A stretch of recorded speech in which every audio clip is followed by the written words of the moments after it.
이번 학기의 그 전체적인 종합이라고 할까요? 아니면 뭐 오늘 이제 여러분들 그 발표에 대한 하나의 뭐랄까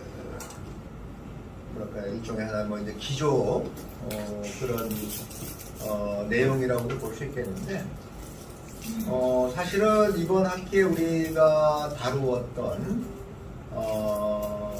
그런 주제들 그리고 또 우리가 다루었던 이러한 자료들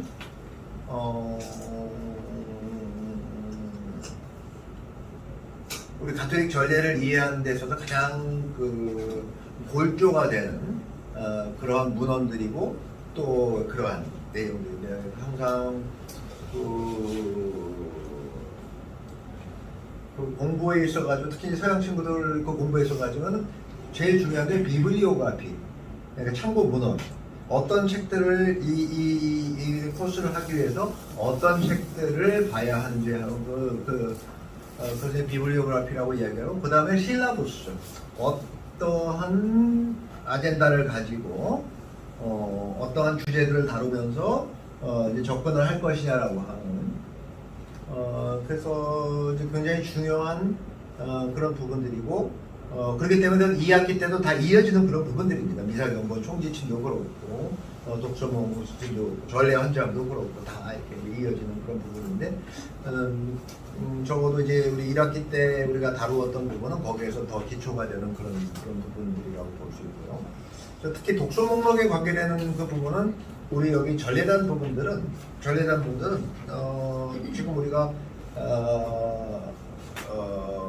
아직까지 다루지 못한 그런 부분들도 이번 방학을 통해서 여러분들이 충분히 잘 읽어보시고, 왜냐하면 당장 여러분들한테 굉장히 급한 그런 문제들이고요. 지금 우리 선물방 앞에도 붙인 대로 그 미사독서 목록의 70쪽, 71쪽에 나오는 요 내용들, 그래서 연중 시기에 평일 독서가 어떤 순으로 이것이 진행이 되고 그 독서 부분들 중에서도 어떤 부분들이 더 중요한지 그거 여러분들이 잘 읽어보시고요. 그 다음에 그 앞에 저번 때 부분적으로 다뤘지만 각 시기에, 그래서 사순 시기, 대림 시기, 부활 시기 어떤 독서, 어떤 복음들이 어떤 의미로서 이것이 그렇게 선택이 되었는지 여기에 대한 것들은 방학을 통해서 여러분들이 잘 읽어보시기 바랍니다. 그렇게 하고 이번에 우리가 다루었던 특히 세 번의 특강, 제일 3월달에 있었던 시편과 전례기도 박명신 분이 강의하신 거, 그 다음에 5월달에 전례와 성경, 그 다음에 지난주에 특히 전례와 성사 문제는 굉장히 중요해요. 굉장히 기초 그런 그 교리임에도 불구하고 사실은 뭐 한 사람 한 사람을 이렇게 물어보면은 제대로 이해하는 사람은 3% 이내예요. 우리에게 가장 중요한 것이 교리 중에 가장 중요한 것이 그 성사를 중심으로 한 그런 교리들인데 아마 거기엔 여러 가지 이유가 있을 거예요. 우리가 이제 물론 여기 우리 예비자 봉사자들도 계시지만은 아무래도 예비자들이 처음에 와가지고 다뤄야 할 내용들이 너무 많고 막 이게 이러다 보니까 실질적으로 이분들한테 성사가 우리가 신앙생활 오래 한 사람한테도 이게 성사라고 하는 것이 잘 이해가 잘 안 되는데 그 예비자 교리 그 시간에 이게 굉장히 어렵거든요. 그래서 이걸 다시 견진을 통해 가지고 또 이걸 또 재교육하고 이렇게 돼야 되는데 뭐 그것은 사실 저희들의 불찰이라고도 이야기를 할 수 있어요. 저희 그 사제들의 불찰이라고 이야기할 수 있는 게 우리가 너무 중요한 부분들을 너무 스킵하면서 막 넘어가 버렸다는 거예요. 그러다 보니까는 세대 때 그런 찬스를 갖지 못하고 또 견진 때 찬스를 갖지 못하면 실질적으로는 그나마 자기들이 열성을 다해서 이렇게 성서 공부를 하고 또 이렇게 찾아다니면서 공부를 하면 모르겠지만 그래서 이제 무엇보다도 제일 중요한 것은 항상 이야기하는 대로 뭐 전례 헌장에서도 이야기하고 우리 그 교회의 가장 정통적인 가르침이 모든 것이 다 전례의 셈으로부터 모든 것이 다 나온다. 그래서 전례를 기본 골조로 해서 전례와 성사, 전례와 성경, 전례랑 다 연결시켜서 이걸 갖다가 기초공사를 그렇게 해 놓으면 그러면 이제 나머지 차근차근 우리가 다른 그런 부분들에 대해서 더 이렇게 심화하면서 교육을 할 수 있는데 기초가 제대로 안 되어 있는 상태에서는 참 어렵거든요. 그래서 특별히 여러분들 그 지난주에 있었던 그 정열신문의 강의는 여러 번 여러분들이 보시면서 그 기초적인 그 부분들을 좀 보다 더 확실하게 이번 방학 동안에 그렇게 하시면 좋겠다. 2학기 때는 우리 입장에서 보면 여러분들한테는 조금 쉬울 텐데 아마 역시 마찬가지로 전신자들을 대상으로 하는 강의가 지금 현재도 2번 강의가 있는데 하나는 쉽게 말하면 이제 전례와 인문학에 대한 그런 강의고요. 우리 지금 오늘 투표하는 이제 종묘제가 포함해서 그 다음에 두 번째는 베네딕토의 영성과 시간전례라는 그런 쪽인데 사실은 베네딕토의 영성 자체가 전례하고 직접적인 관계를 가지고 있죠. 그래서 저번에 말씀드린 대로 우리 요셉 수도원 그러니까 지금 저 불암동에 있는 요셉 수도원 원장 신부님이 오셔서 10월 11일 날 직접 그 강의를 하실 거예요. 그 강의를 하시고 그 다음에 12월 2일 날은 이제 우리로 봤을 때는 이제 거의 이제 2학기 거의 막바지에 이제 들어갔는데 그날은 재미난 게 반토막은 연중 시기의 맨 마지막이고요. 그 다음에 저녁 기도부터는 대립 일주에 들어가요. 그러니까 대립 일주일을 시작하는 첫 번째 토요일이라 12월 2일 그 토요일 저녁부터 대립 시기가 시작이 되죠. 보통 그 주일 제1 저녁 기도라고 이야기하죠. 근데 그날 우리가 이제 전시적 피정, 대립 피정을 갔는데 그 피정에서는 좀 전에 말씀드린 그 원장 신부님이 2번의 강의, 오전 강의, 뭐 동영상 시청 이거 없고요. 오후 강의, 그 다음에 미사 이렇게 해가지고 마찬가지로 이제 가장 아마 어떻게 보면 전례 전체에 대한 이제 그런 종합적인 그런 이야기를 하실 거예요.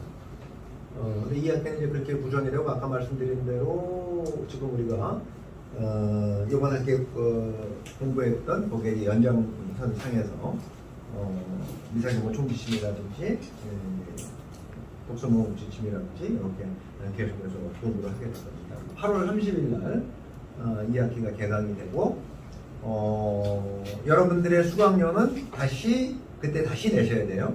다시 내는 게 아니라 2학기 수강을 뭐 다 대개는 다 그렇게 하시지만은 또 이제 변동 사항이 있을 수도 있기 때문에 그래서 2학기 수강 신청에 대해서는 아마 그 전에 다시 여러분한테 문자 메시지가 갈 거예요. 언제까지 그럼 수강 신청해가지고 그렇게 하시면 됩니다.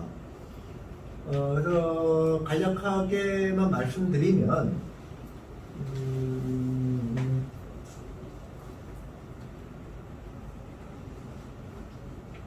아마 이제 여러분들 좀 어떠세요? 이게 한 학기를 지내고 나니까 이게 전례가 이런 건가 보다 이런 좀 감이 좀 잡히세요? 네. 그래서 예, 좀 어렵지. 그래요? 그럼 또 아는 형이는 저는 아직입니다. 그래요? 너무 겸손. 전례공부에는 어때요? 지금까지 뭐 주송하면서 전례 어떤 절차에 대해서 이렇게 많은 시간을 보았는데 그 속에서 뭐 항상 그렇게 처음부터 지금까지 해오면서 그냥 이 교육받기 전까지는 이름이 전례구나 이렇게 전례라는 말 자체도 많이 쓰질 않았어요. 그냥 어느 해설장 주송단이구나라는 그 개념만 알고 있고 내가 해야 될 역할은 여기서 이런 역할을 했구나라는 개념을 알고 있었는데 그 하나하나의 담겨져 있는 그런 내용들을 음악에서 풍경을 지침하고 독서문을 지침, 시민께서 지도해 주신 그런 분들 이렇게 들으면서 여기 이런 깊은 뜻이 담겨져 있구나. 여기에서 왜 이렇게 해야 되는 거냐. 이런 부분들을 알게 됐고 또 이렇게 이제 독서나 복음이나 이런 걸 읽을 때에 그게 어떻게 이루어져 있는지 그리고 전례력이 어떻게 형성이 되어 있는지 이런 내용들에 대해서 이렇게 신님께서 이렇게 자세히 알려주셔가지고 네. 전례의 깊은 아직 전례가 전체적으로 어떻게 제대로 잘 이루어진 이런 거는 잘 아직까지도 그런데요. 그런 흔히들 그런 게에서 나오는 그러한 그 내용이 무엇을 의미하고 내가 어떻게 해야 되겠냐에 대해서는 많이 공부가 됐습니다. 네. 또 이렇게 안토니오 교수처럼 또 이제 겸손하신 분들도 있지만 아마 대다수의 분들은 이 코스를 우리가 제대로 여러분들이 하셨다면은 특히 전례 정신이라고 하는 그런 부분에서 그래 이런 게 전례구나라는 그런 가장 기본적인 그런 개념이 어느 정도 형성이 되셨으리다라고 저는 그렇게 믿습니다. 그래서 몇 가지의 요점만 제가 말씀드린다면 사실은 우리가 인간이 어떤 존재냐 하는 그런 것, 인간이 가진 포텐셜이 도대체 어디까지냐, 인간의 한계가 어디까지냐 하는 것을 이 전례를 통해서 우리가 확인할 수 있는데, 한마디로 이야기한다면은 사람의 한계, 우리 사람이 가지고 있는 그런 포텐셜은 거의 하느님과 맞닿을 수 있을 정도까지 들어 높여질 수 있는 그런 존재, 그런 품격 있는 존재가 인간이다라고 하는 것이죠. 그러니까 전례의 자리는 어떻게 보면은 우리가 사람으로서 가장 아주 최고의 사람 값을 받는, 자기의 값을 자기 스스로가 느낄 수 있는 바로 그 시간이다. 사람이 사람 값을 느끼게 해줍니다. 근데 그것을 아마 우리가 다른 말로 이야기한다면은 그 자체가 하나의 자아의 발견이라고도 이야기할 수 있을 거예요. 그래서 지난주 강원 때 제가 그래서 결국 우리가 빛을 본다는 그 자체가 그냥 구원이다라고 이렇게 이야기를 했는데, 그래서 내가 나 자신을 발견한다는 거, 나의 포텐셜을 발견한다는 거, 그 자체가 사실 그게 구원이다. 왜냐면 좀 전에 말씀드린 대로 우리의 그 값은 하느님을 닮은 존재, 그 다음에 하느님과 결합될 수 있는 그런 존재,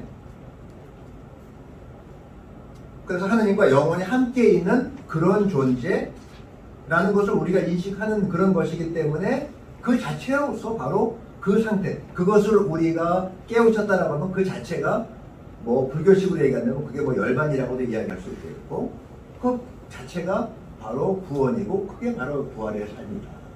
부활이라고 하는 것은 죽었다는 사람이 살아나는 것이 아니라, 아니 지금 당신한테 지금 숨이 흐르고 있어, 영원한 생명이. 그리고 그 영원한 생명은 말 그대로 어떠한 일에 있어서도 끝나지 않는 생명이야. 그건 우리 때문이 아니라 하느님의 숨이 이 안에 들어와 있기 때문에 지금 우리 안에서 우리가 이처럼 카이로스 속에 우리가 살아갈 수 있다라고 하는 거, 영혼 속에 살아갈 수 있다라고 하는. 근데 내가 지금 그 하느님의 숨과 내 숨이 연동하고 있다는 것을 느낄 때 나는 결국 죽지 않는 것이죠. 그 느낌을 놓치지 않는 것. 그래서 인간을 최고로 들어 높이는 그런 행위, 나 자신의 포텐셜을 들어 높여서 이것을 하나의 확인하는 그런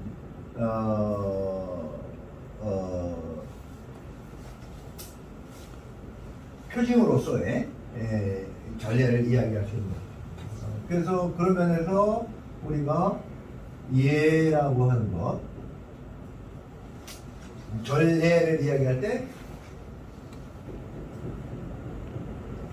처음 시간에 여러분들께 말씀드린 대로 그래서 전에 입각해서 예를 봉행한다. 하늘에 대한 그런 예를. 근데 하늘에 대한 그 예를 봉행한다라고 하는 것이 어떤 차원에서 보면 이것이 그냥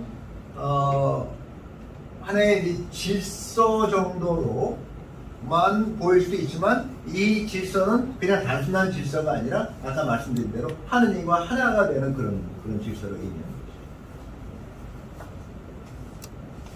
그리고 결국에 그 질서를 위해서 요청이 되는 것은 우리가 하늘로 들어 높여지고 우리 스스로를 정화하고 정화, 그 다음에 우리 자신을 들어 높이는 그런 승화, 그 다음에 하느님과의 일치가 일어나기 위해서 가장 요청이 되는 것이 삼가함인 거죠. 삼가함.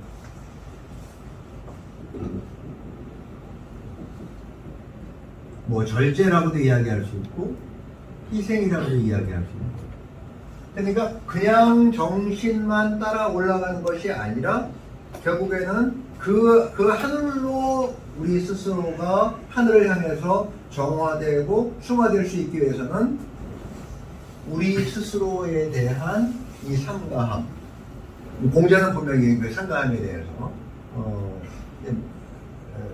강조를 했는데 결국에는 우리 식으로 이야기한다면 이것이 희생이 되겠죠.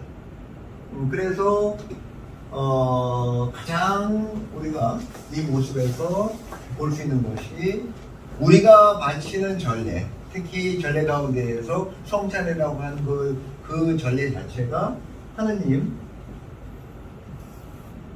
보통 우리가 하느님 이렇게 표시를 하는데 하느님께 바치는 그런 제사. 근데 그 제사 가운데에서 예수 그리스도는 보통 우리가 이렇게 표현을 합니다. 이게 이제 크리스토스라고 해서, 왜 여러분들 이 표시 있죠? 이거 어떤 사람들은 이런 박스 뭐 이렇게 표시하는데 사실 박스가 아니라 이게 그리스 말로 로예요. 로예요.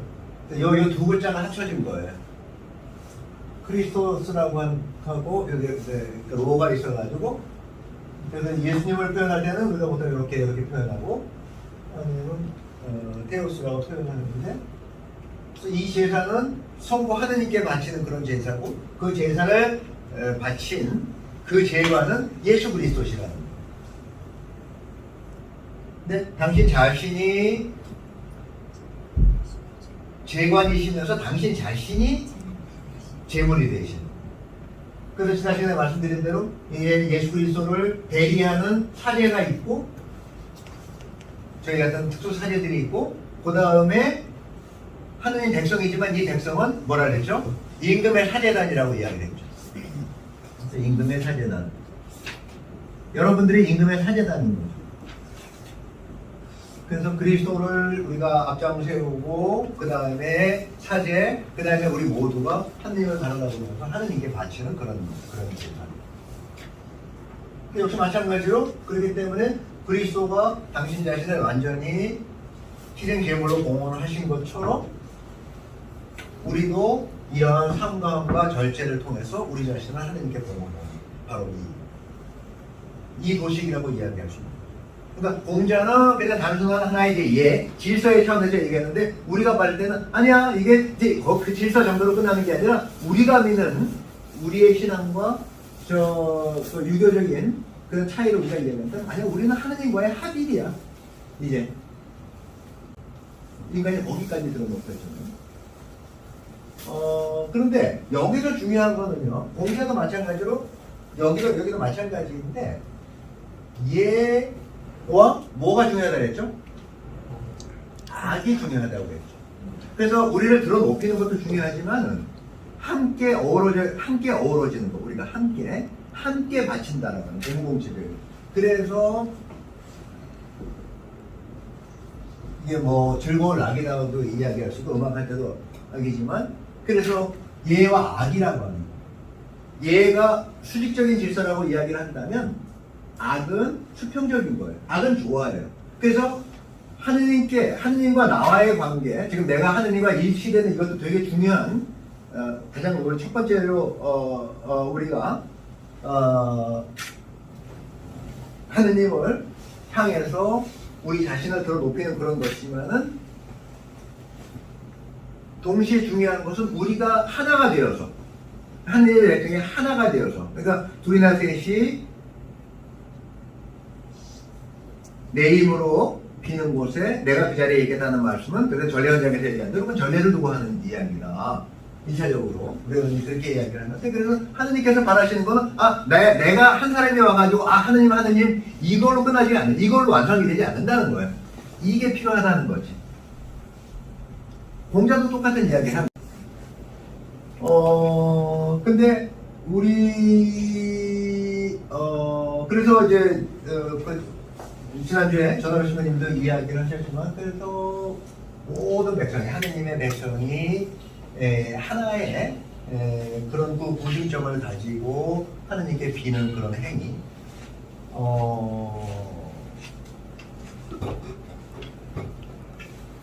예를 들어서 오늘이 알로에시아 원자가 기념일이잖아요. 그럼 오늘 모든 가톨릭 교회는 또 똑같은 텍스트를 사용하면서 알로에시아 원자가의 그 기도를 하고 또 거기에 맞는 시간 전례를 바치고 그렇게 하죠. 오늘의 정신을 갖다 바로 이렇게 그러니까 온 백성이 마음을 합해서 하느님의 이름을 부르면서 같이 모아지는 것 이것이 똑같이 하느님 예배에 있어서는 이것이 똑같이 전제가 되어야 한다라고 하는 것이죠. 그러니까 내가 가서 단독으로 내가 하느님을 만나는 것이 아니라 이 공동체에 그래서 우리 각자 안에 있는 영들이 만나서 이 영들이 어우러져서 그 에너지를 가지고 우리가 정화를 이루고 하느님께 나아갈 수 있는 바로 그런 힘을 얻을 수 있다. 그러니까 바로 이 수직적인 도식과 수평적인 도식. 공자는 이것을 예악이라고 표시를 하고 우리는 이것을 전례라고 이야기를 하는데 특히 이것을 더 구체적으로 얘기할 때 그래서 공동체적 전례다. 여기서 말하는 공동체적 전례는 모든 백성이 각기 자기에게 맡겨진 그런 임무를 수행하면서 그러면서 마음이 같이 합해져서 같은 하느님을 우리의 아버지로 고백하면서 바치는 그 제사. 그렇기 때문에 공동체적 제사라는 그런 공동체적 전례라는 이야기를 합니다. 물론 전례라는 말 하나만 가지고서도 그 말이 그런 뜻이 되지만 그것을 좀 더 강조하기 위해서 공동체적. 그리고 마지막으로 이제 이 공동체적 전례에 있어서 제일 중요한 거는 전 시간에도 말씀드린 대로 이 공동체 안에는 지금 여기에 있는 14억의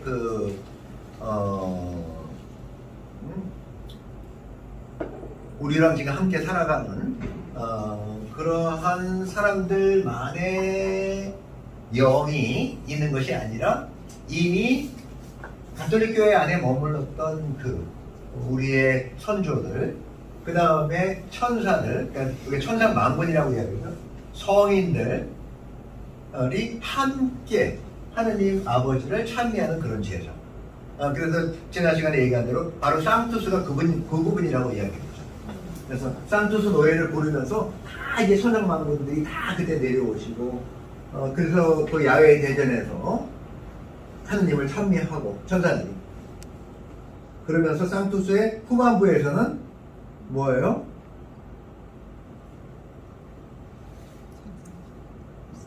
아주 구체적으로 얘기할 때는 그 상투스의 뒷부분은 베네딕투스라고 이야기를 하죠.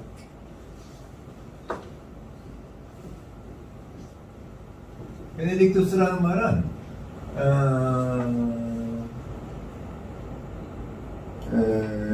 원래 뭐 말 그대로 이야기를 한다면은 복 받은 사람이에요. 근데 우리가 보통 번역할 때는 복 받은 사람이기 때문에 참미를 받는 그래서 그 상투스 가사를 라틴말 가사를 보면은 후반부에는 베네딕투스 그래서 전반부는 지난 시간에 얘기했던 이사야서에 나오는 그 천사들이 야외 대전에서 그래 춤을 추는 그런 모습이 나오고 요 뒷부분에서는 예수께서 예루살렘에 입성하실 때 사람들이 자기의 옷을 갖다가 깔고 그래서 나귀를 태워가지고 주님의 이름으로 오시는 분 참미 받으소서. 그래서 이게 베네딕트로 시작을 하거든요. 그래서 그 천사들이 하느님 대전에서 춤을 추고 있는데 거기에서 이제 예수 그리스도께서 거기에 쫙 이렇게 걸어 나오는 거예요. 이건 하나의 오페라적인 그런 하나의 상상력이에요. 제가 봤을 때는 오페라 딱 보다 보면 막 춤을 추는데 거기에 주인공이 쫙 추는 이 모습이거든요. 이 상투스의 모습이에요. 그래서 그 베네딕투스를 부를 때 이제 그 장면 전환이 그렇게 딱 이루어지는 건데 어쨌든 그래서 이 시간은 이제 모든 천상 만군 그다음에 우리보다 먼저 돌아가셨던 분들 그래서 이 만남은 단순한 지금 현재 우리의 벽이 없기 때문에 그게 우리 영혼 속에 사는 거야. 돌아가신 분도 이 자리에 들어오고 또 우리도 나중에 또 다시 이 자리에 들어오고 바로 그래서 이렇게 우리가 1학기 때 이번 학기에 우리가 배웠던 전례의 정신을 이렇게 요약을 할 수 있습니다. 항상 여러분이 십자가를 항상 그려보시면서 그렇기 때문에 여러분들한테 이제 이 예약을 숙제를 드렸던 거고 예약을 잘 이해하면은 전례가 잘 보인다는 그런 이야기입니다. 예, 그럼 여기까지 저기 하고 이제 발표를 듣도록 하겠습니다. 박보 형제님. 네. 네.